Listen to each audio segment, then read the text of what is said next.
কিন্তু আমাদের মিটিং চলেছে প্রায় 6টা থেকে 12:15, মানে 6টা থেকে প্রসেস শেষ হতে এখন ঘড়িতে কটা বাজে? 12টা বাজে 10 মিনিট বাকি। জাস্ট 5 মিনিট আগে আমাদের জুনিয়র ডাক্তারদের টিমটা বেরিয়ে গেল। ওনাদের পক্ষ থেকে 42 জন সাইন করেছেন।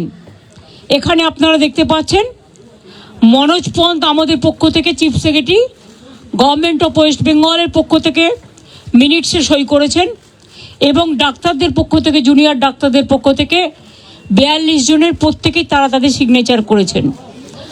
আমি আমাদের যে হোয়াটসঅ্যাপ গ্রুপ আছে নবান্নের, আমার সাথে আমার চিফ সেক্রেটারি মনোজ পন্ত, আমার সাথে আমার হোম সেক্রেটারি নন্দিনী, আমার সাথে ডিজি পুলিশ বেঙ্গল রাজীব কুমার, আমার সাথে চন্দ্রিমা আমার MOS হেলথ, এবং অবনীশ যে আমাদের আন্ডার সেক্রেটারি সে ছিল।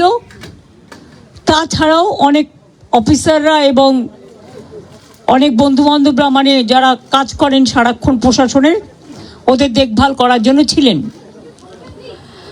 যা সিদ্ধান্ত হয়েছে তা পুরো নবান্ন থেকে পাঠিয়ে দিতে। ডিটেলস আমি অভিনন্দন জানিয়েছি যে তারা আজকে এসছেন এবং বসেছেন বলে, এবং আমরা উভয় পক্ষই খুশি যে আমরা এতক্ষণ ধরে বিস্তারিত আলোচনা করতে পারলাম বলে।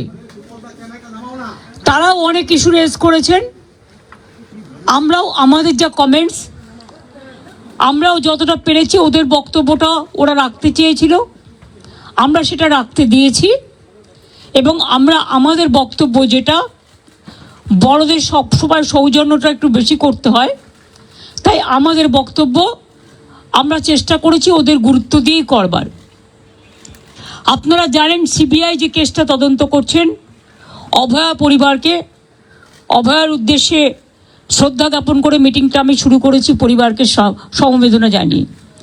এবং ওদের যে 5টা ডিমান্ড ছিল তার মধ্যে ফার্স্ট ডিমান্ড তো ইনভেস্টিগেশন CBI, ওটা তো অলরেডি CBI করছে এবং সুপ্রিম কোর্ট মনিটরিং করছে, ওটা নিয়ে তো আমাদের হাতে নেই। প্লাস ওদের 4টে ডিমান্ড ছিল।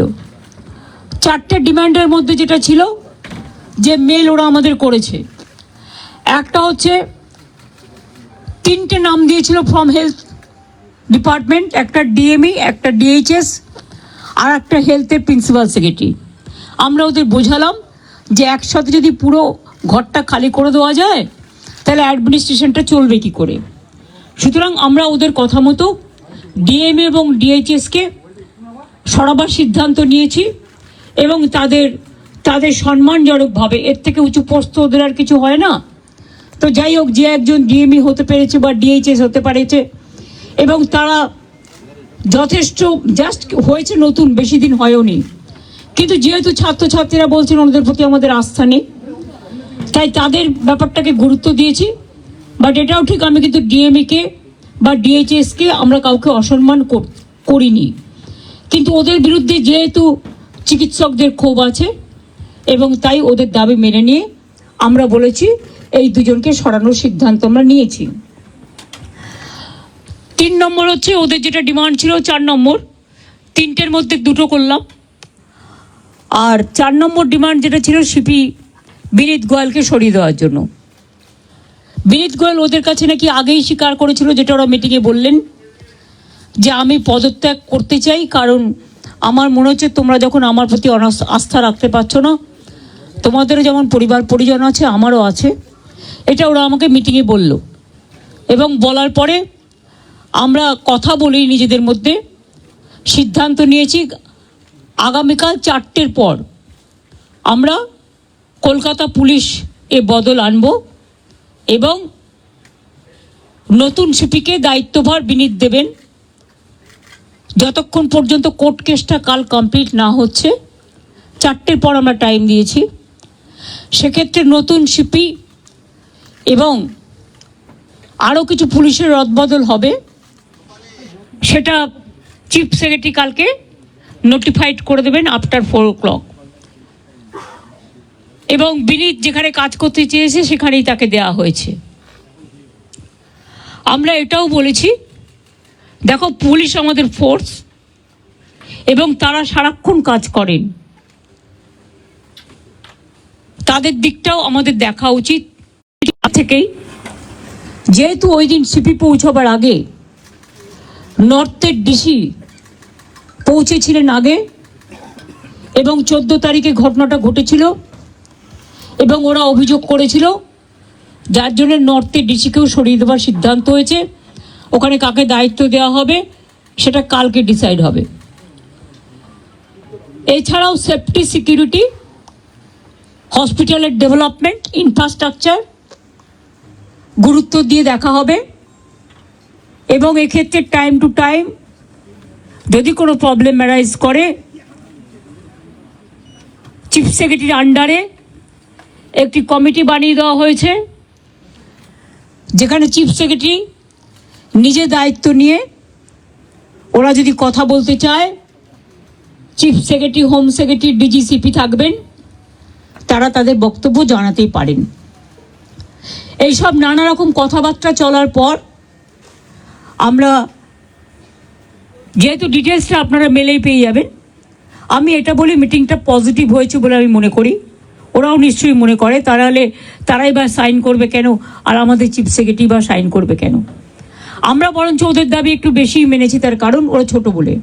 এবং আমি লাস্ট যেটা বলেছি, যে তোমাদের কাছে আমার আবেদন থাকবে যে তোমরা, আমি জানি তোমরা বলবে আমরা ফিরে গিয়ে জিবিতে আলোচনা করব, সেটা হতেই পারে। তোমাদের মধ্যে অনেকগুলো গ্রুপ আছে, অনেকগুলো মেডিকেল কলেজ আছে, হসপিটাল আছে, ঠিক আছে, তোমরা ফিরে গিয়ে আলোচনা করো। কিন্তু যেটা এখানে মিনিটসে সাইন করেছি আমরা দুপক্ষ, এরপর তোমরা কাজে যোগদান করো মানুষের স্বার্থে। চারিদিকে বন্যা হচ্ছে, আমার কাছে খবর আছে হুগলিতে খানাকুলে 35 জন মানুষ ট্র্যাপড হয়ে আছে। তাদের আগে বেরোতে বলা হয়েছিল, তারা বেরোতে পারেনি, কিন্তু জল হঠাৎ করে ছেড়ে দিয়েছে ডিভিসি, পাঞ্চেত এবং তেনুঘাট। মিটিং শেষ হওয়ার পরেও আমি হেমন্ত সোরেনের সাথে 3 বার কথা বলেছি, তাকে আমি বারবার রিকোয়েস্ট করেছি, কিন্তু আমি জানি না তারা কি করবে। কারণ ইতিমধ্যে যা জল ছেড়েছেন তাতে বীরভূম, বর্ধমান, বাঁকুড়া, হাওড়া, হুগলি, নর্থ 24 পরগনা, সাউথ 24 পরগনা অনেকটাই এফেক্টেড হয়েছে। হাওড়া, আমি নিজে যে বাড়ি আদিগঙ্গার সামনে থাকি, আমি দেখতে গিয়েছিলাম কি অবস্থা জলের। আমি এতটা জল আসতে কোনোদিনও দেখিনি, কারণ আমাদের গোলাটা হচ্ছে সবচেয়ে উঁচু, আমাদের এই জায়গাটা। আমরা সিঁড়ি বানিয়ে দিয়েছিলাম, প্রায় 14-15টা সিঁড়ি ছিল, একদম পুরো ভরাট হতে আর 5টা সিঁড়ি মাত্র বাকি আছে। এরপর যদি আবার জল ওরা রাত্রে ছেড়ে দেয় বারণ করা সত্ত্বেও, তাহলে কিন্তু বন্যাকে আটকানো যাবে না। ওরা বলছে তাহলে আমাদের এখানে বন্যা হবে। আমরা, তোমাদের এখানে বন্যা হবে বলে তুমি আর একটা রাজ্যকে তো ভাসাতে পারো না।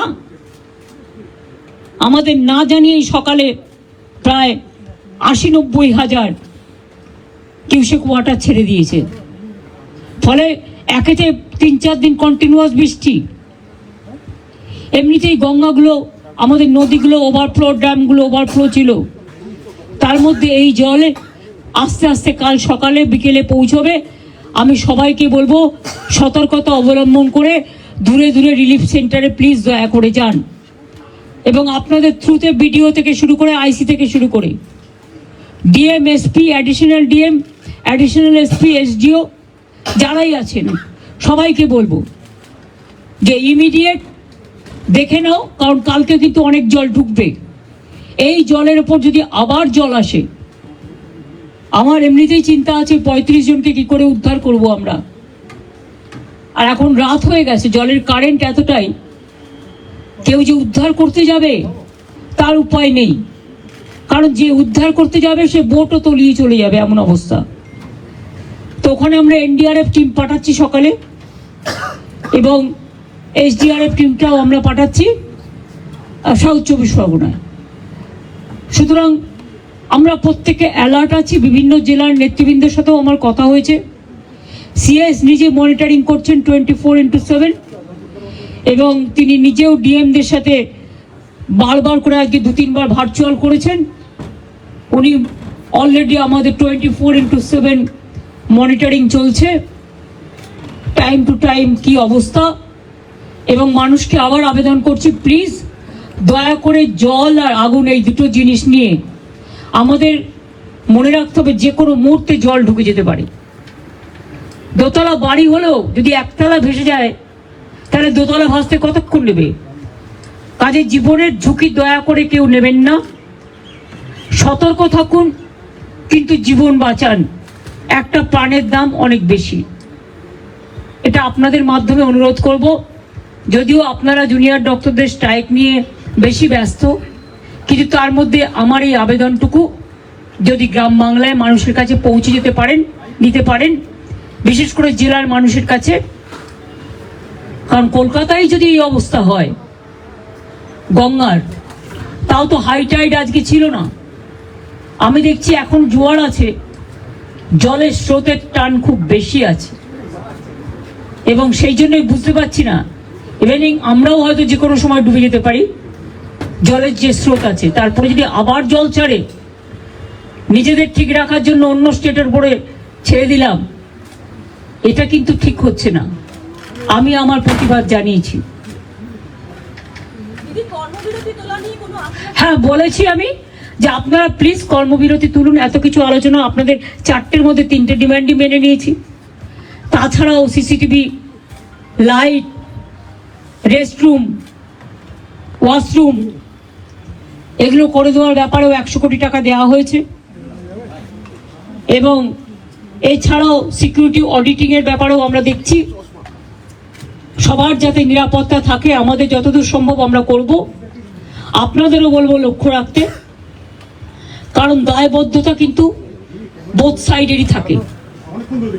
আর আমি আপনাদের কাছে অনুরোধ করব, অনেক মানুষ মারা গেছে, অনেক মানুষের কষ্ট হচ্ছে, চিকিৎসা পাচ্ছে না, অনেক পেশেন্ট আটকে আছে।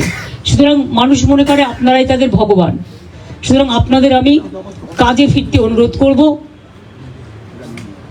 সমস্যা থাকলে সমাধান করতে হয়, আলোচনার পথ সবসময় খোলা থাকে। আজকে 3 দিন অপেক্ষা করার পর, আজকে 4 দিন 5 দিন, 3 ঘন্টা 2 ঘন্টা 3 ঘন্টা অপেক্ষা করার পর আজকে প্রায় সব প্রসেস শেষ করতে 5.5 ঘন্টা টাইম লেগেছে। আমাদের দিক থেকে যা যা করার ছিল আমরা চেষ্টা করেছি, বাংলার মানুষ যাতে ভুল না বোঝেন, বাংলার মানুষের দিকে তাকিয়ে। এবং এটা নিয়ে আবার যেন কেউ অপপ্রচার দয়া করে করবেন না। বাংলায় দুর্গাপুজো আসছে, এটা আমার আবেদন আপনাদের কাছে। এটা আমাদের মিটিংয়ে আলোচনা হয়নি, আমি করিনি, এটা আমার পক্ষ থেকে বন্যাটা এবং ফ্লাডের ব্যাপারটা আমি বলেছি, এই পরিস্থিতি। সুতরাং ম্যালেরিয়া বাড়বে, ডেঙ্গু বাড়বে, জলজনিত রোগগুলো বাড়বে। আপনাদের খুব প্রয়োজন এখন, আপনারা হাসপাতালে ফিরে যান। আমি এটুকু বলতে পারি, কারো বিরুদ্ধে কোনো শাস্তিমূলক ব্যবস্থা নেওয়া হবে না। लिया तो गया, कोशिश किया है जूनियर डॉक्टर का बात सुनने के लिए, लेकिन हमारा पुलिस भी बहुत सारे काम करते हैं। अगर काम करते करते किसी को 2 मिनट देर हो जाता है, कोई काम पे अगर थोड़ा गलती हो जाता है, तो उसको लेके अगर किसी को गुस्सा है तो गुस्सा निभाने के लिए, गुस्सा निपटाने के लिए हमने कोशिश किया। हेल्थ डिपार्टमेंट, पुलिस डिपार्टमेंट में जो जस्टिस उन्होंने मांगा, हमें कोशिश किया। हमारा पुलिस जो सीपी को हम चेंज करने का फैसला किया है, उनको साथ बात करके उनको कॉन्फिडेंस में लेके, उन्होंने भी नहीं चाहते थे जितना उसका खिलाफ में बहुत सारे बात उठाया। उन्होंने भी कहा कि हमारा भी परिवार है, हमारा परिवार को अच्छा नहीं लगता, इसी के लिए हम भी छोड़ने चाहते हैं। उन्होंने खुद, और डॉक्टर लोग जब मिलने गया था तो उन्होंने बताया। और हमारा हेल्थ डिपार्टमेंट का 3 की पोस्ट है, जैसे डीएमई डीएचएस ऐसा नहीं हो सकता है, इसको पैनल करके प्रोसेस करके तभी कर सकता है। तो अभी हम चीफ सेक्रेटरी को बोला है कि प्रिंसिपल सेक्रेटरी को लेके बात करके इसको अभी आप लोग देखभाल कीजिए, जब प्रोसेस हो जाएगा तब हम देखेंगे। ऐसा बात हुआ है। हेल्थ में भी उसको 3 ऑफिसर को ट्रांसफर का बात हटाने के बात किया, लेकिन हम 2 मांग लिया। इससे ज्यादा हम क्या कर सकते हैं? हम 99% मान लिया। I am not saying anything which is when the matter is sub judice. my humble request to all the junior doctors, whatever they demanded, out of this fourth demand, what is with us, we accepted 3 demands and we requested them to join the work so that commoners should not suffer, there should not be more and more death from the commoners. And nowadays when we are facing dengue, malaria and also flood-like situation. DBC Panchayat Tenughat, the dam, they have already released too much water. And these 2-3 days we faced acute rainwater also. So both the Ganga river ponds were overflowing. And after releasing the water from Jharkhand, it's an acute problem. Some people are in a trap now. We have got the information. Police is keeping touch with them. We requested them to come early, but they thought that they will be safe. They have seen the earlier things also. Well, earlier also I monitored all this. My police chief secretary is also monitoring. But I have not seen so much water is been released together. When there is a torrential rain, it plus, the flood spread in throughout West Bengal. Now we have to monitor all the situation. Thank you very much for your cooperation.